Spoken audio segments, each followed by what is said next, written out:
আমাদের প্রশ্নটা কি তাহলে 4x² - 6x + 1 সমীকরণের কয়টা মূল?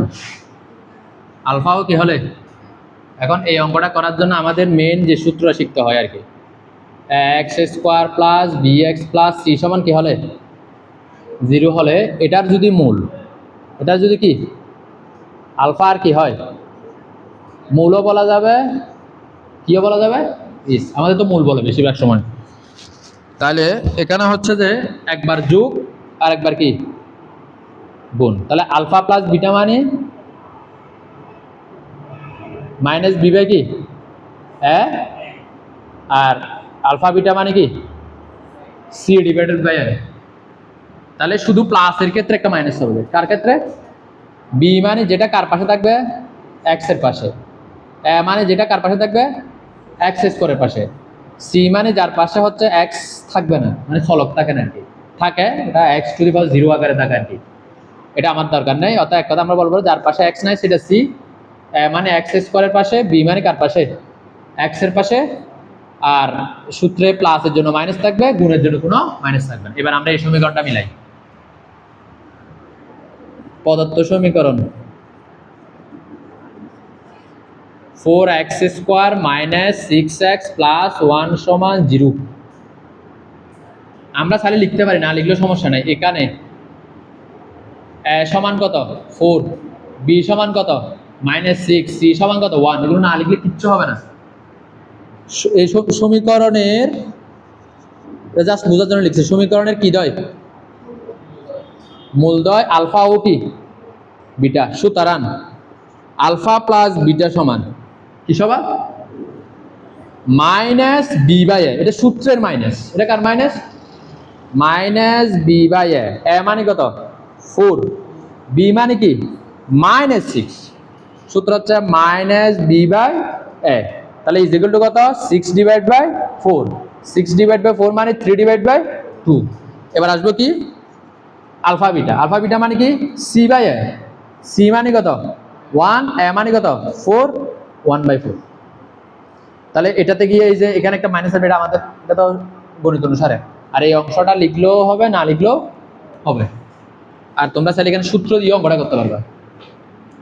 এতটুকু করার পরে এবার আসবে হচ্ছে যে আমাদের যে প্রশ্নটা ছিল ওটা একবার যোগ একবার গুণ। আমাদের প্রশ্ন কি আলফা প্লাস 1/β ও বিটা প্লাস 1/α কি বিশিষ্ট। যেমন এই প্রশ্নটা যদি এভাবে আসতো, এটা একটা ছোট প্রশ্ন শিখি। যেমন আমাকে যদি বলে যে আলফা ও বিটা, শুধু আলফা বিটা কি বিশিষ্ট, মূল বিশিষ্ট সমীকরণ, তাহলে আনসার হবে x²। আনসার কি মাইনাস মাইনাস না আলফা প্লাস কি বিটা ইন্টু কি এক্স প্লাস কি আলফা বিটা সমান 0। এটা কিনা বলো, এটা কি ঠিক আছে? কারণ এই অঙ্কটা কিন্তু শুধু এই লাইনটা কোথায় আসতে পারে, কতে আসতে পারে না, এটা কিন্তু তোমাদের আসছিল। আমি কি বলছি বুঝছো, কতে আসতে পারে। আবার আলফা বিটা না বলে এখানে কি বলতে পারে বলো তো, a b কি বলতে পারে। তাহলে আনসার হবে x² - a + b * x + ab। এখন আমাকে এখানে আলফা বিটা বলে নাই, কি বলে নাই, আমাকে ডাইরেক্ট বলছে আলফা প্লাস 1/β, তার মানে a এর জায়গা, মানে এখানে যে আলফা আছে এটার জায়গায় লিখতে হবে কি আলফা প্লাস 1/β। এখানে যে বিটাটা আছে এই বিটার জায়গায় লিখতে হবে কি বিটা প্লাস 1/α। সেই জন্য আমরা অঙ্কটা শুরু করার আগে যেটাই প্রশ্ন এটা একবার কি করে ফেলবো, যোগ করে ফেলবো, একবার কি করে ফেলবো গুণ। তাহলে এখন প্রশ্নটা একবার যোগ আর একবার কি, তাহলে আমাদের প্রশ্নটা দেখো, প্রশ্ন হচ্ছে যে alpha plus 1/β plus beta plus 1/α যোগ করে ফেলবো। তাহলে যোগ করার জন্য সমান সমান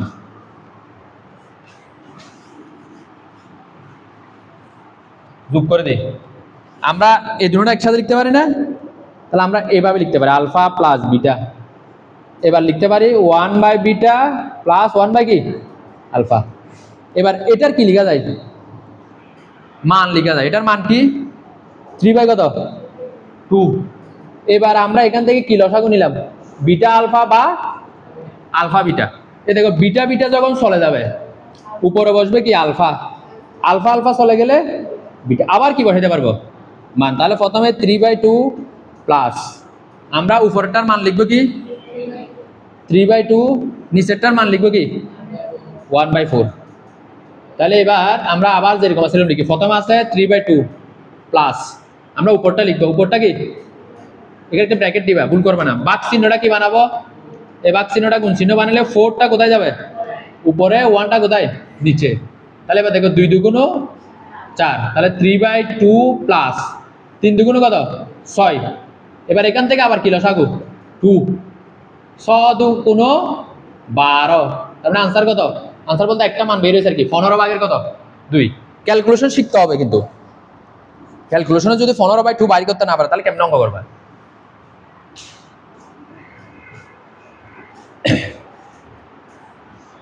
এখানে আরেকটা কাজ করে দেখো 15/2 তো ডাইরেক্ট ক্যালকুলেটর আসে না, আসলে তুমি যদি ক্যালকুলেটর কি করো 3/2 প্লাস ব্র্যাকেট 3/2 গুণ 4/2 দিয়ে ব্র্যাকেট দিলে 15/2 এটা বের করা যায়। এটার জন্য আরো অনেক কিছু শিখতে হয় আর কি, কিন্তু তোমাকে তো ক্যালকুলেশন শিখতে হবে, করা এতটুকু।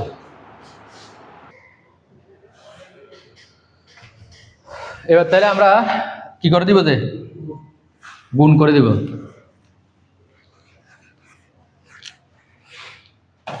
আবার alpha plus 1/β into beta plus 1/α সমান, প্রথমে দেখো আলফার সাথে বিটা, তাহলে হবে আলফা বিটা, আবার হবে আলফার সাথে 1/α, তার মানে এই আলফাটা উপরে, এই 1/আলফাটা মানে আলফাটা নিচে। তাহলে আমি লিখতে পারি এভাবে আলফা ডিভাইডেড বাই আলফা, একটা গেল। একইভাবে 1/βটার সাথে যখন এই বিটাটা লিখবো তাহলে হবে বিটা ডিভাইডেড বাই বিটা। তুমি যদি বুঝে থাকো এখানে ডাইরেক্ট 1 লিখতে পারবা, ডাইরেক্ট কি লেখা যাবে, কাটাকাটি মনে মনে করে দিবে। এরপরটা দেখো একইভাবে আমি যখন এটার সাথে এটা লিখবো তখন হবে কি 1/β 1/α is equal to 1 divide by alpha beta. তার মানে আমি এখানে ডাইরেক্ট একটা লাইন লিখতে পারবো alpha beta plus 1 plus 1 plus 1/আলফা বিটা। তাহলে alpha beta plus 1 plus 1 1 by কি আলফা বিটা, 1 বাই কি আলফা বিটা। তাহলে এবার এটাতে যেরকম আছে এটা কিছু করার দরকার নেই। তাহলে এদিকে আমরা মান বসে দিই, আলফা বিটার মান কত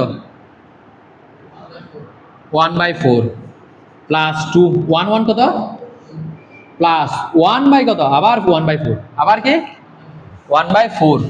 এবার এদিকে দেখি না 1/4 না, তো 1 ডিভাইড বাই 1/4, 1 ডিভাইড বাই কি, তাহলে এটা 1/4 প্লাস 2 প্লাস, আমি যখন উল্টাই দিব ডাইরেক্ট লিখতে পারবা, এটাকে ডাইরেক্ট 4 লিখে যায়, ডাইরেক্ট কত লিখে যায় কিভাবে দেখো, এটা এমনি হালকা করে দেখা যায় অঙ্ক বেশি বড় যাচ্ছে তো, 1 ইন্টু 4 ডিভাইড বাই কত 1, 1 ইন্টু কত।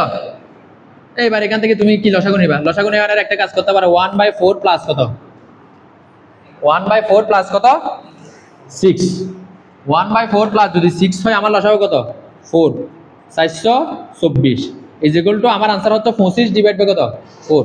আনসার বলতে মান আর কি, একটা আমার 25 ডিভাইড বাই 4 বের হয়েছে, আর একটা কত 15 ডিভাইড বাই 2 বের হয়েছে। এখন শুধু মানটা বাড়াই দিব, অঙ্কটা করে ফেলবো, করো। এবার তাহলে আমরা লাস্ট লাইন যেটা, সেটা হলো এই যে সুতরাং আলফা প্লাস 1/β ও বিটা প্লাস 1/α মূল বিশিষ্ট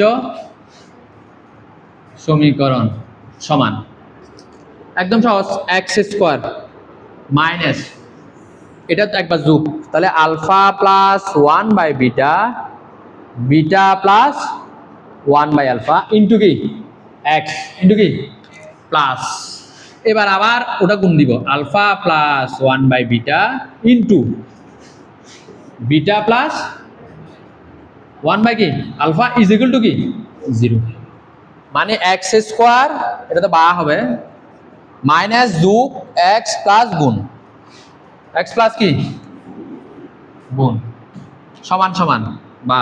এবার মান বসাই দিই, আমরা এটার মান কত বের করছি 15 ডিভাইড বাই 2, এরপরটা বের করছি 25 divide by 4 is equal to 0, is equal to কি। এই অঙ্কটা তুমি এতটুকুর পরে যে কাজটা করবে, এখানে সবচেয়ে বড় সংখ্যা কোনটা 4, তো 4 দিয়ে পুরো অঙ্কটাকে গুণ করে দিবে। 4 দিয়ে প্রথমে এক্স স্কোয়ারকে গুণ করবে, তাহলে কি আসবে বলো? 4x square. 4 দিয়ে যখন 15কে গুণ করবা, নিচে একটা 2 আছে না? আচ্ছা, এটা যদি না বুঝে থাকি তাহলে আমরা আরেকটা কাজ করতে পারি, এইভাবে করতে পারি। এটা না করলে হয় 4x স্কোয়ার মাইনাস এই 15-এর পাশে একটা কি আসবে বলো? 4 আসবে। 25-এর পাশেও একটা কি আসবে? 4 আসবে, সমান সমান 0। মানে আমরা এই 4 দিয়ে সবাইকে কি করে দিছি? গুণ করে দিছি। 4 4 4, তাহলে বা 4 কি এক্স স্কোয়ার, 2 দিয়ে কাটলে 7 দিয়ে কাটলে 2, 15 দুগুণ 30, এটা কত? 25 সমান 0, এটাই অ্যান্সার। অথবা এখান থেকে আরো চাইলে 4 কমন নেওয়া যায়। 4 কমন নেওয়া যাবে, 2 কমন নেওয়া যায়। কি কমন নেওয়া যায় চাইলে? ও 2টা কমাইলে, আচ্ছা 2 যাবে না, এটা তো 25 ভাঙা যাবে না। তার মানে তুমি ডাইরেক্ট এই লাইন থেকে এই লাইন লিখবে কিভাবে? 4 দিয়ে গুণ করে দিবে। 4 দিয়ে কি করে দিবে? তাহলে 4x স্কোয়ার। 4 দিয়ে যখন 15 গুণ করবা 2 দিয়ে কাটবা, তা 2 দিয়ে কাটলে 2, 15 দুগুণ কত? 30, 4 4 বাদ। 4 4 কি? তাহলে আমার আনসার হচ্ছে 4x স্কোয়ার 30x 25। আর এতটুকু তো যদি ভুলে যাও তুমি, এতটুকুতে আনসার লিখে দিয়ে চলে আসি। বেশি করতে গিয়ে দেখা যাচ্ছে আবার তুমি এটাও ভুল লিখে ফেলছো, তখন একটা ঝামেলা পড়ে যাবে। কিন্তু নিয়ম অনুসারে কিন্তু তোমাকে সমীকরণ লিখতে হবে। তো সমীকরণ লিখলে কি নিচে কিছু লিখা যায়? যায় না। কথা কি বুঝাইতে পারছি আমি? সেজন্য 4 দিয়ে কি করে দিবা বলো? গুণ করে দিবা। তাহলে আমার আনসার হচ্ছে যে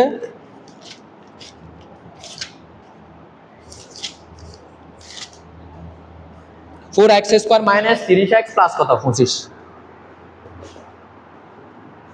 4 দিয়ে কি করে দিছি যে? গুণ করে দিছি যে।